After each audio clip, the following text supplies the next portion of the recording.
The best quality hybrid and traditional photo lighting and shooting videos are available for you at ShootSmarterUniversity.com. And they're less than $10 a piece, too. Hi there, it's Marlene Helema from DiscoverMirrorless.com, and in today's video blog post I'm going to be talking about taking away light. So here's the scenario. You're shooting your hybrid E product, you have video clips, and you have some still photos. And it's a bright day, and you want to shoot wide open.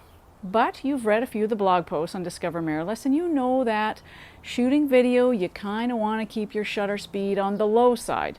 Personally, I like to use 1/60th of a second or 1/125th of a second, especially when shooting fast-moving subjects, because I don't want that choppy look to my video.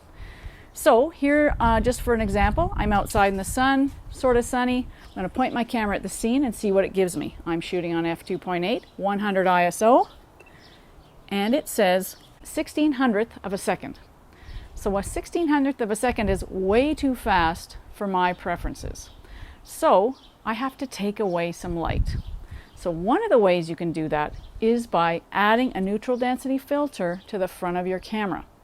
Now I like to use a variable neutral density filter, so that means when I turn it, it changes the amount of light that's being let into the camera. So it's a way to block the light. Now you can also get neutral density filters that are stepped. You can get them to remove 1 f-stop of light, 2 f-stops of light, and so forth. But I prefer the variable ones just because it gives me the most versatility. And by the way, if you like to shoot stills with shallow depth of field or really long shutter speeds in the bright daylight, like 30 seconds, this is also a great filter for that. So I've got some examples of how it works when it's on the camera, and I'm shooting live video through it so you can have a look. I started off at f16, and if you watch the area in the back behind the tulips, you're going to see that it slowly gets less and less in focus. So in other words, less depth of field.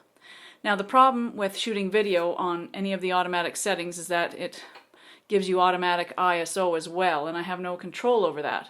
But you can see throughout the video that at certain points it kind of pops down to a larger f-stop. So the largest f-stop I can shoot with this lens is f2.8, and you can see, especially now, where the background is going really out of focus and we're losing those distracting details. Now you're going to see the exposure fluctuate a little bit because the ISO is changing.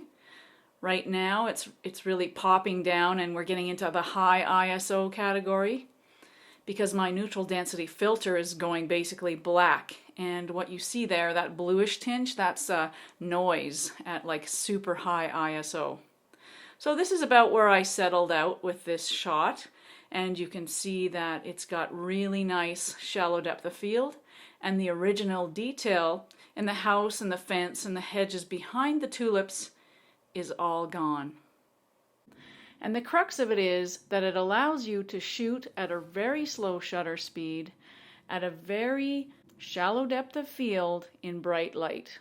All right, so next time you need to remove light from your video scene, shooting outdoors, you want wide open, shallow depth of field, pop a neutral density filter onto your camera and you'll be all set.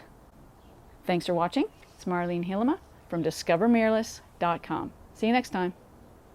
The best quality hybrid and traditional photo lighting and shooting videos are available for you at ShootSmarterUniversity.com.